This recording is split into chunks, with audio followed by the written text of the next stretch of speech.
ሰላም ጤና ይስጥልን ክቡራን ዩቲዩብ ቤተሰቦች፣ የሰዓቱን አጫጭር መረጃዎች እየቀርብ ያለው እስከ ፍጻሜው አብራችሁን ቆዩ።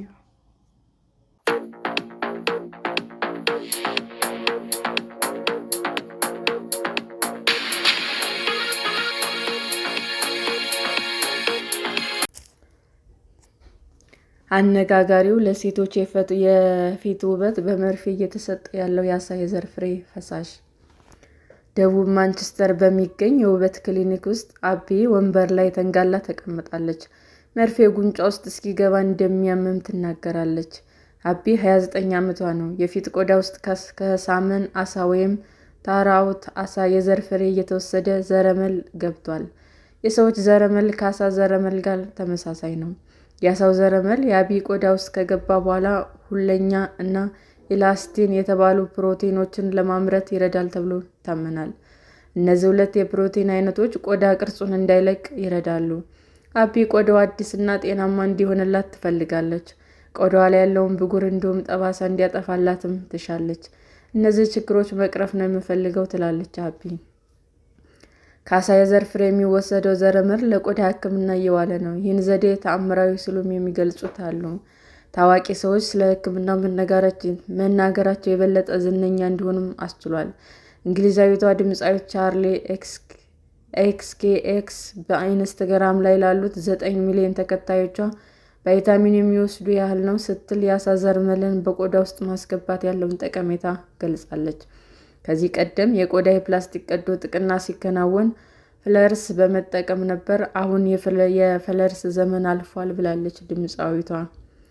ኪም ካርዳሺያንና ክሎይ ካርዳሺያንም ሕክምናውን ሲያሞግሱ ተደምጠዋል።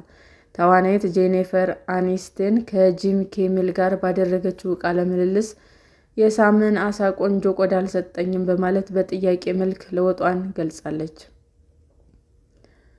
ድሮማክስ የውበት ሕክምና ውስጥ የምትሰራው ሱዛን ማንሰፊልድ እንደምትለው በዕድሜ ምክንያት የሚከሰት የቆዳ ለውጥን መቀልበስ የሚቻልበት ዘመን ላይ ደርሰናል። የቆዳ እንክብካቤ ተለውጧል። የዓሳ ዘር ፈሳሽ ዘረመል ቆዳን እንደሚያድስ ጥናቶችና ሳይንሳዊ ሙከራዎችም ይጠቁማሉ። የቆዳ መጨማተርና ጠባሳን ይቀንሳል። በሰውነት ውስጥ ያለውን ንጥረ ነገር አጉልቶ ማውጣት ነው ስራችን። ሕክምናው ላይ የሚያደርገውም ይህ ነው ትላለች ሱዛን።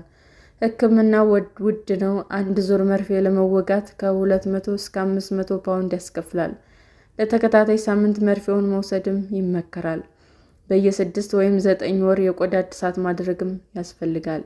የአቢ ሐኪም ሄለና ደንክ ናት። ባለፉት 18 ወራት ሕክምናው ታዋቂ እየሆነ መምጣቱን ትናገራለች። ግማሽ የሚሆኑ ደንበኞቼ ከፍተኛ ለውጥ እንዳዩ ይናገራሉ። ቆዳቸው ለስላሳ እና ጤናማ ይሆናል። ወጣት ነው የሚመስሉት። የተቀሩት ደንበኞች ሰፊ ልዩነት ባያዩም ቆዳቸው አዲስ እንደሆነም ይሰማቸዋል። አቢ በሕክምናው ደስተኛ ናት።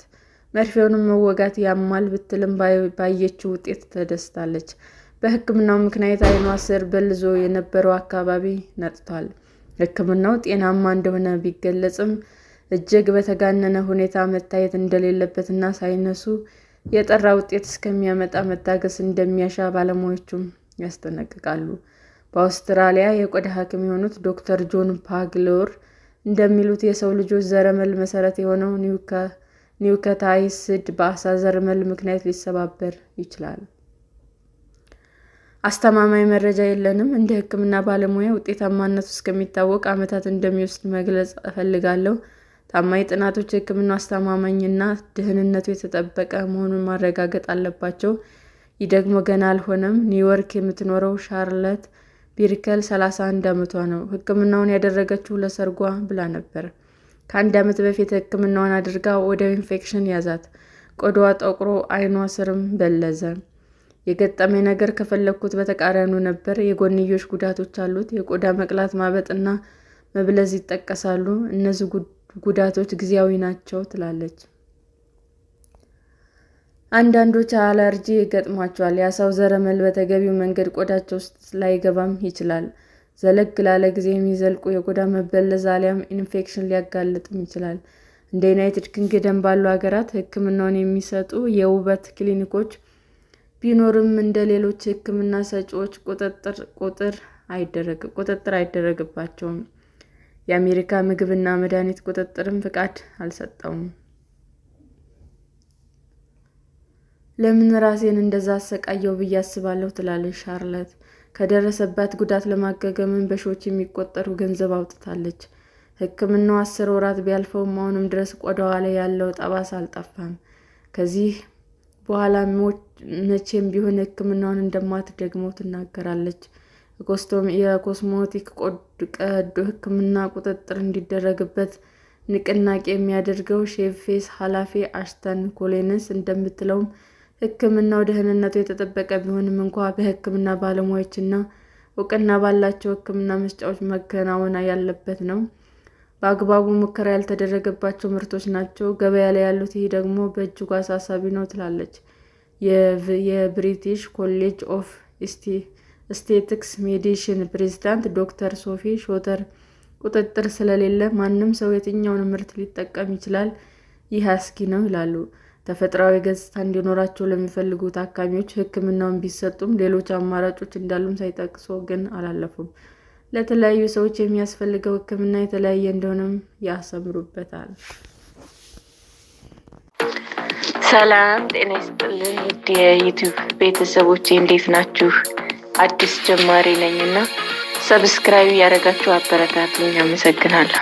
ክቡራን የዩቲዩብ አድማጮቻችን ለሰዓቱ ያቀረብኩላችሁ አጫጭር መረጃዎች ይህንን ይመስል ነበር። በሌላ መረጃ እስክንገናኝ ሼር፣ ላይክ፣ ሰብስክራይብ እንዲሁም ቢቀርብልን የምትሉት መረጃ ካለ ኮሜንት እያደረጋችሁ ቸር ቆዩን።